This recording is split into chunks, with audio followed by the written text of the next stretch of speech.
প্রিয় শিক্ষার্থীবৃন্দ, genius Galaxy coaching এ স্বাগতম। এখন আমরা ক্লাস 9-10 এর ফাইন্যান্স এন্ড ব্যাংকিং নতুন সিলেবাস 2026 সালের এর চতুর্থ চ্যাপ্টার পার্ট 2 অর্থের টাইম ভ্যালু অফ মানি, অর্থের সময় মূল্য, এই চ্যাপ্টারের আমরা দ্বিতীয় অংশ আজকে নিয়ে আলোচনা করব। তো আজকে আমাদের আলোচ্য সূচিতে দেখি কি আছে।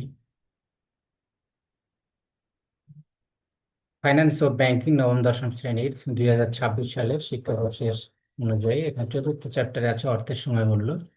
সেখানে এর আগে আমরা বছরে একবার চক্রবৃদ্ধি, এটার আমরা বর্তমান মূল্য এবং ভবিষ্যৎ মূল্য দুটাই বের করা শিখেছি আমরা পূর্ববর্তী ভিডিওতে। এখন আমরা শিখব বছরে যদি একাধিকবার চক্রবৃদ্ধি থাকে, অর্থাৎ চক্রবৃদ্ধি বলতে এখানে আমরা বুঝবো যে যে একটা সুদটা বা প্রফিটটা একটা নির্দিষ্ট সময় পর সেটা আসলের সাথে যোগ হয়ে আবার রিক্যালকুলেট হবে, অর্থাৎ বাড়তে থাকবে। তো এখন একটু নিচের প্রবলেমটা উদাহরণটা আমরা যদি একটু দেখি, এখানে উদাহরণ 3 পাঠ্য বইয়ের দেওয়া আছে। যদি তুমি 10% চক্রবৃদ্ধি সুদে 100 টাকা ব্যাংকে জমা রাখো এবং তুমি জানো বছরে 12 বার চক্রবৃদ্ধি হবে, তবে 1 বছর পর তুমি কত টাকা পাবে? এর সমাধানের জন্য তোমাকে নিচে সূত্রটি ব্যবহার করতে হবে। অর্থাৎ এখানেও কিন্তু একই প্রবলেম। 100 টাকা আমি রাখতেছি বর্তমানে, আমি 1 বছর পর কত পাবো? 1 বছর পর কত পাবো? শুধু পার্থক্য হলো আগের বেলা যে ছিল 10% চক্রবৃদ্ধি, কিন্তু এখানে বলছে চক্রবৃদ্ধিটা হবে 12 বার। আর যদি এটা বছরে একবার হতো তাহলে কিন্তু সোজা 100 টাকা 1 বছর পরে হতো 110 টাকা, দ্বিতীয় বছরের পরে যে হতো 121 টাকা। আমরা দেখে আসছি এর আগে যে বছরিক চক্রবৃদ্ধি হলে 100 120 টাকা, দ্বিতীয় বছরে যে 120 টাকা না হয়ে 121 টাকা হয়। কিন্তু এখানে কিন্তু আরো বাড়বে, কারণ যত বেশি চক্রবৃদ্ধি হবে তত এটা ফিউচার ভ্যালুর ক্ষেত্রে বাড়বে আর প্রেজেন্ট ভ্যালুর ক্ষেত্রে এটা তত বেশি কমবে। আচ্ছা, তাহলে সূত্রটা কি দাঁড়াচ্ছে? এখানে সূত্রটা যদি দেখি আমরা, আগের সূত্র এখানে একই হাতে এফ বি সমান পিবি ইন্টু 1 প্লাস, শুধু পার্থক্য হলো ওখানে ছিল আই আর এখানে আই বাই এম, আর ওখানে ছিল উপরে এন, এখানে হচ্ছে এন এম। অর্থাৎ এই এমটা কি? এমটা হচ্ছে যে নাম্বার অফ টাইমস, এমটা কতবার বছরে এটা চক্রবৃদ্ধি হচ্ছে। তাহলে এই ক্ষেত্রে হচ্ছে 12 বার, এম হচ্ছে 12। এখন এখানে বলছে যে কত, 100 টাকা রাখলে 1 বছর পর কত হবে। তাহলে এখানে বছর, এখানে এন সমান 1, এন সমান 1, আর আই সমান কত? 10%। আই সমান হচ্ছে 10/100 সমান সমান 0.10। তাহলে আই এর মানে এটা, এম এর মানে এটা, এন এর মানে এটা। তাহলে সূত্রটা হলো এম ইন্টু এন। তাহলে এখানে আমরা নিচে করে দেওয়া আছে, আমরা জিনিসটা দেখি। তাহলে এন সমান কি? এন সমান হলো বছর, এন হলো এখানে 1 বছর, আর এই এমটা হচ্ছে কতবার বছরে কতবার চক্রবৃদ্ধি হচ্ছে। তো বলা আছে এখানে বছর বছরে হবে 12 বার, বছরে হবে। তাহলে এম সমান হচ্ছে 12। আমরা নিচে দেখি, সলিউশনটা নিচে করা আছে। আচ্ছা, তাহলে আমাদের ওই জিনিসগুলো এখানে বলা আছে। এম সমান 12, বছরের সংখ্যা এন, তাহলে আমার এফবি সমান কত হবে? তাহলে আমি এফবি তে শুধু মান বসিয়ে দিলেই, এখানে মান বসিয়ে দিলেই 0.10, আয়ের মান 0.10, ওইটাকে হলো 12 দিয়ে ভাগ, কারণ এম এর মান 12, 12 বার কম্পাউন্ড হচ্ছে। আর 1 বছর একের সাথে 12 গুণ হলো। যদি বলতো 5 বছরে কত হবে, তাহলে এখানে 5 গুণ 12 হতো। যদি বলতো 2 বছরে কত হবে, তাহলে 2 গুণ 12 হতো। এখানে যেহেতু 1 বছর, এই জন্য 1 গুণ 12। তাহলে আমরা দেখলাম 1 বছর পরে 12 বার কম্পাউন্ড হচ্ছে হলে পরা 110 টাকা 47 পয়সা হয়। আর যদি 1 বছরে একবার কম্পাউন্ড হতো তাহলে কিন্তু 110 টাকা হতো, 110 টাকা। অর্থাৎ এই 47 পয়সা বেশি আসতেছে 12 বার কম্পাউন্ড হওয়ার কারণে, 47 টাকা বেশি আসতেছে। তাহলে 1 বছর পর 110 টাকা 47 টাকা পাওয়া যাচ্ছে। তাহলে আমরা বাড়তি কত পেলাম?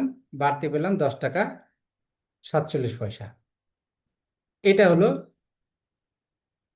একাধিকবার চক্রবৃদ্ধি, ঠিক একইভাবে এখানে যদি বলতো এই টাকাটা যে বছরে 12 বার না হয় বললো 4 বার কম্পাউন্ড হবে, ব্যাংকের সুদ যেমন হলো ত্রৈমাসিক হিসেবে চার্জ করে বছরে 4 বার, এখানে যদি বলতো 12-র জায়গায় 4, 12-র জায়গায় 4, তখন আমরা কি করতাম? তখন আমি এম এর মান হতো তখন 12 না হয়ে এম এর মান হতো তখন কত? এম এর মান হতো 4। তাহলে উপরে 1 গুণ 4 হতো, নিচে 4 দিয়ে ভাগ হতো, আর কিন্তু সব ঠিকই থাকে। তাহলে আমরা শিখলাম যে এটা যতবার কম্পাউন্ড হবে এম এর মান সেটা, যদি বছরে 4 বার হয় তাহলে এম এর মান হবে 4।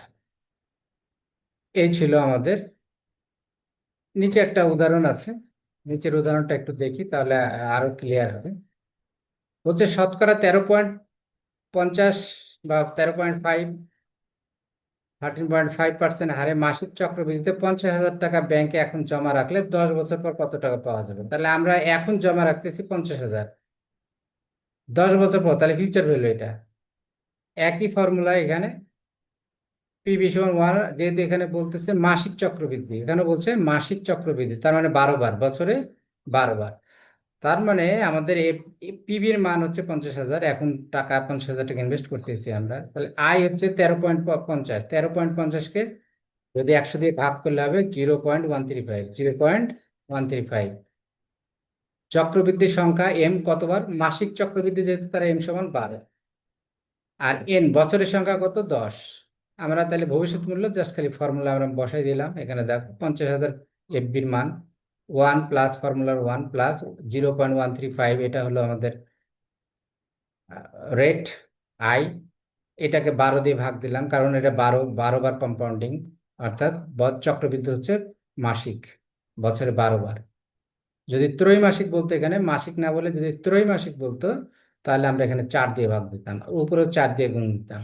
এখানে যেহেতু মাসিক চক্রবৃদ্ধি এই জন্য এটাকে 12 দিয়ে ভাগ, 12 দিয়ে উপরের সাথে গুণ, আর বছর হলো 10 বছর, তাহলে 10 গুণ 12। এটাকে জাস্ট কিছুই না, এটা ক্যালকুলেশন, 12 এটা দিয়ে ভাগ দিয়ে একের সাথে যোগ করে এটা হলো, উপরে 120 পাওয়ার করলে পরে 12 × 10 120 গুণ করে 120 পাওয়ার ক্যালকুলেটর দিয়ে মেরে 50,000 গুণ করলে 1,91,423 টাকা 2 পয়সা। তার মানে কি হলো যে এখনকার 50 টাকা আর 50,000 টাকা আর 10 বছর পরের 1,91,432 টাকা হলো সমান কত পার্সেন্ট রেটে? 13.5% রেটে। এটা হলো আমরা বর্তমান মূল্য থেকে ভবিষ্যৎ মূল্য বের করলাম, যে 50,000 টাকা এখন যদি আমি রাখি, সেটা যদি মাসিক চক্রবৃদ্ধি হয় 10 বছর পর আমি পাবো হচ্ছে 1,91,425 টাকা 2 পয়সা। এই ছিল আমাদের ফিউচার ভ্যালু ক্যালকুলেশনের। বছরে যদি একাধিক চক্রবৃদ্ধি থাকে তাহলে আমরা কি শিখলাম?